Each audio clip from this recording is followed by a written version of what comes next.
Cuando el tren se quedó parado,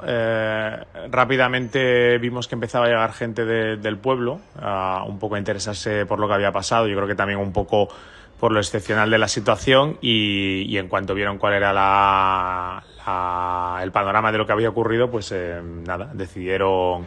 empezar a preparar ayuda. Fue todo súper rápido. Fueron con los coches, primero empezaron a traer agua, porque es verdad que en el tren apenas había agua. Hicieron eso famoso que se ve en el vídeo de cortar la valla para poder pasar el material, porque luego a partir de un punto, primero fue tipo snacks, patatas en bolsa y cosas así, y luego ya poco a poco pues fue incrementándose la cantidad de ayuda que fueron trayendo. Empezaron a traer pan, empezaron a traer embutidos, fruta, también pensando un poco en si había personas mayores y niños y demás. Y luego ya pues la cosa se vino arriba, como digo yo, e incluso llegaron a traer platos preparados. Recuerdo una olla de macarrones con tomate. Yo no los tomé, porque viendo que había un montón de gente, había gente mayor y demás, tampoco veía que tuviese una necesidad ni que fuese a morir por inanición, pero la verdad es que fue muy bonito ver cómo rápidamente todo el mundo se puso en marcha para intentar ayudar en todo, y estuvieron ahí desde el principio hasta el final, hasta que ya supimos que más o menos se activaba el plan desde Puerto Llano, de recogida con autobuses y de enviar a la gente al pabellón allí del pueblo, y nada, pues sí, la verdad es que fue bastante sorprendente, y sobre todo dieron mucha calma a todo el mundo, porque es obvio que nadie tenía información, y luego pues entra esa especie de ansiedad, no a todo el mundo, claro, pero hay mucha gente que noté que estaba un poco ansiosa, pues porque faltaban ciertas cosas, hacía mucho calor, no se podía estar en el tren porque sin aire acondicionado era como una sauna, tampoco había muchas sombras, y bueno, pues lo de ya saber que había agua estuvo muy bien, y luego ya hubo más tipo de ayudas, porque incluso llegó gente, no recuerdo bien quién era, me parece que era alguien del pueblo, para preguntar pues si alguien necesitaba algún tipo de medicación. Preguntaron específicamente por diabéticos, por si había embarazadas, por si alguien necesitaba leche en polvo para niños, etcétera, etcétera. Te cuento un poco. Cogí un tren en Málaga, dirección Madrid, a las 11:15 de ayer, lunes, y he llegado hoy, martes, a las 3 de la tarde a Atocha. 27 horas de viaje, de los cuales pues la mayoría las hemos pasado sin cobertura en las vías del tren. Todo empezó pues a las 12:40 de ayer lunes, que se quedó parado el tren en una zona llana y amplia que eligieron los maquinistas cuando vieron que empezaba a caer la tensión.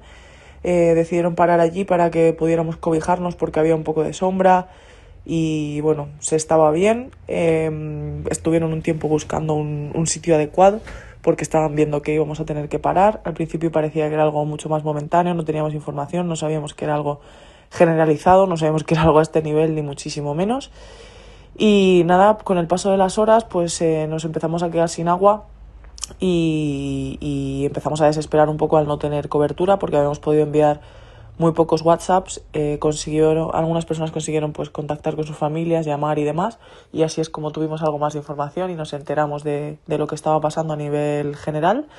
Y unas horas después, unos chicos que iban en el tren andando se encontraron con un vecino que les echó una mano para encontrar agua, porque había un pozo cercano, y pudimos coger agua de ahí. Ese vecino avisó a más vecinos, que también avisaron a su vez a la Guardia Civil, y a partir de ahí pues los vecinos de Brazatortas nos trajeron agua y comida, y con eso pues hemos sobrevivido 2 trenes que había parados en el mismo sitio, a ciento y muchos kilómetros de Córdoba, a la altura de ese pueblo de Brazatortas, y hemos ido repartiendo un poco la comida como mejor podíamos. Y luego más tarde, por la noche, nos hemos vuelto a meter en los trenes porque ha apretado mucho el frío, porque nos tocaba pasar la noche ahí. No, era una zona de muy difícil acceso, que no nos podían geolocalizar correctamente, y por eso no han mandado autobuses, aunque estuvieron muchas horas diciendo que los iban a enviar. Y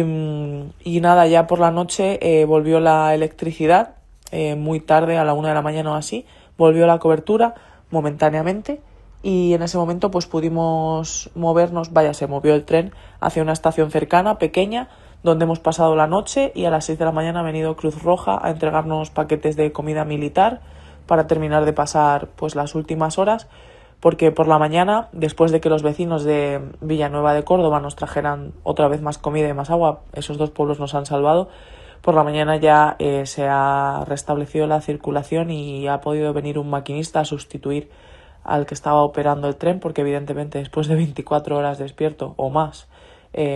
no podía operarlo, y ya hemos podido reemprender la marcha y hemos llegado a Madrid pues eso a las 3 de la tarde.